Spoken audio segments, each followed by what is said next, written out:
Tingnan mo, ang lalim oh. Malalim. Dapat hindi na ito pinapadaanan ng mga sasakyan eh. Isang Alam mo kung linya. bakit? Yes po. Brother Jerry, siyempre pagka may dumadaan, may vibration, may tendency na lalong nadidisturb yung ilalim ng kalsada. O, nauga. Oo.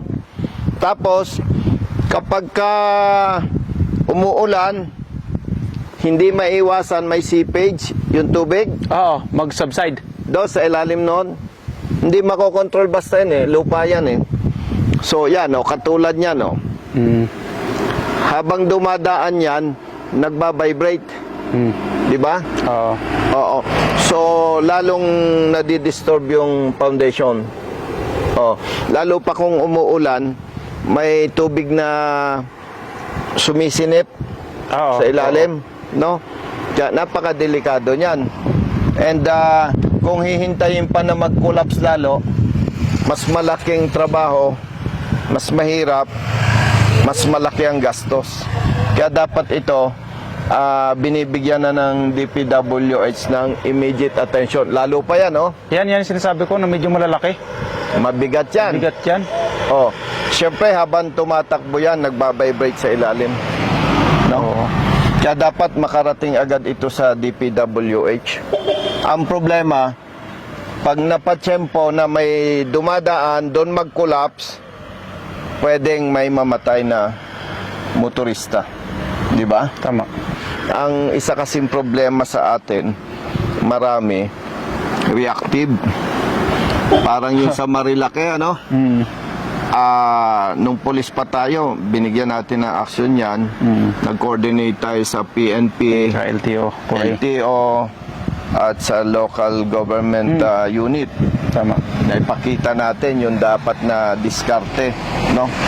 Ang problema, after noon, wala na. So ngayon, may namatay, nag-viral. Ang dami nang sumasawsaw sa problema, ano? Oo. Basic lang naman yun eh. Mandato ng LTO yan, ng PNP, na bigyan ng pansin yun. Oo. Kasi yung pagkakarera pa lang, violations na yun eh. No? Ayun, may namatay, bibigyan na ng pansin. Doon, No? doon pumapasok yung sinasabi mo na dapat proactive. Oo, Hindi reactive. reactive. No, pagka may nadisgrasya, Saka na lang. inaaksyonan. Oo. At ang daming umiepal. No? Pero ang nakakatuwa nito, napansin na ng LTO, Opo. ng Central Office Central ni Office. Asik Bigor Mendoza. At pinapaimbestigahan niya yan. Bakit alam ng publiko na may karera dyan, may mga ganyang pasikat, pero nitong may namatay, saka palang paaksyonan. Tama. No?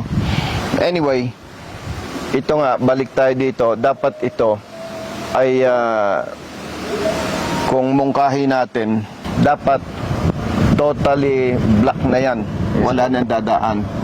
Tapos, i-address na, action na. Tama. Huwag nang hintayin may madisgrasya pa. Opo. Masakit sa mata ninyo yan bilang civil engineer. Ay, oo. At saka, Di ba?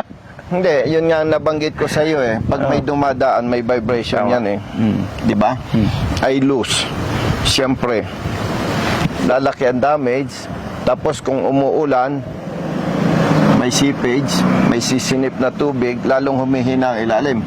O, bakit hintayin pang lumaki ang damage? Bakit hintayin pa na may mamatay? Ayan o, ang dami palang dumadaan sa sakyan. Ano po yun? Talagang marami po nadaan dito.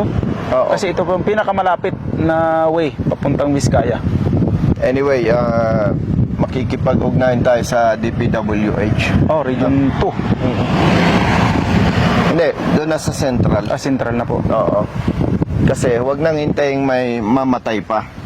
Katulad sa Marilake na kapag may namatay, inaaksyonan, ano. At ang daming umiepal. Yun lang, ano. O yan, katulad nito, Bumalik pa po yan. walang kamalay-malay. Brother, ingat!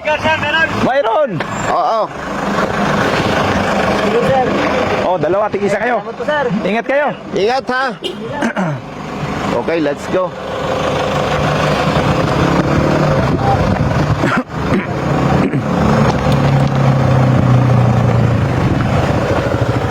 Anong tawag diyan? Anong tawag diyan para gawin? Retrofitting? Ano yan?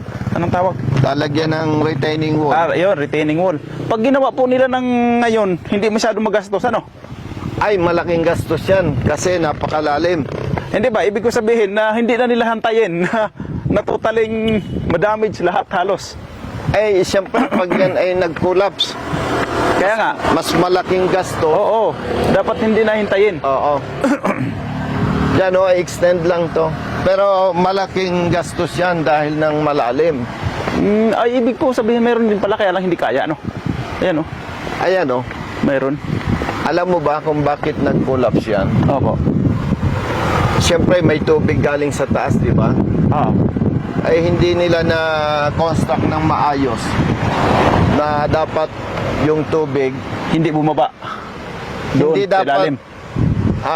tawag dito, hindi dapat ma-disturb ng tubig yung Ilalim. yan, yung Oo, ilalim na dapat. yan. Paano yun? Angat siya dapat. Dapat doon pa lang sa gawing taas, nakats na yung tubig para hindi niya sisirain yan. Tama. Di ba? Oo, yan ang usual problem sa riprap. Yan, tingnan mo, oh. Oo. Mas Nakita mo mataas yung ang riprap. PVC? Oo. Oh, samantalang kung bahagyang sinementohan yung ibabaw para yung tubig galing sa taas, Yes. hindi sisipsipin. sisingit Oo. sa pagitan ng concrete pavement and riprap. Eh, yung tubig, may pwersa yan eh. Opo. Di ba? Konti-konti lang, pero eventually, lalaki yung damage. Yan yung nangyari dyan. No, baka inaantok lang yung project.